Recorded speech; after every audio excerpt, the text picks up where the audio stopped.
everyone, I'm Dr. Zahra, an OBGYN, and you are listening to Dr. Zahra's Medical Advice Podcast. Today's episode is about endometrial cancer.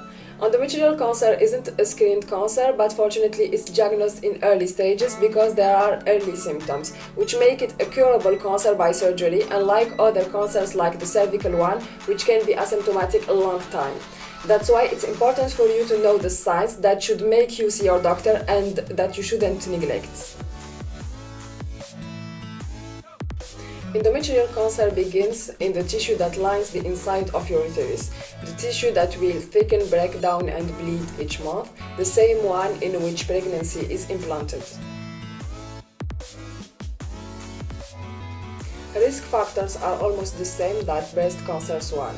They are hormonal cancers, so the risk factors are all the situation that exposes your endometrium longer to estrogen, like beginning your period before the age of 12, beginning your menopause after the age of 55, have never been pregnant, hormonal medication and obesity. There are also certain gene mutations. The most important for endometrial cancer is HNPCC, which increases also the risk for colon cancer.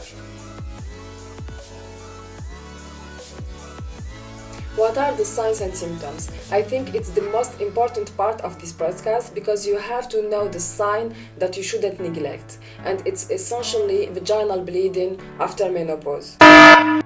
You can also have bleeding between periods and pelvic pain.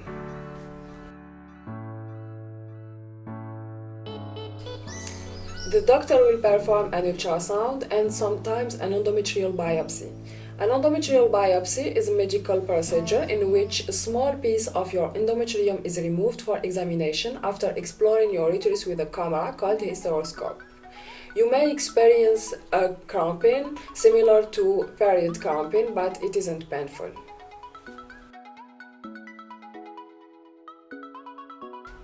There is no screening for endometrial cancer, but you can reduce your risk by keeping a healthy diet, exercising regularly, and talking to your doctor about the risk of a hormonal medication.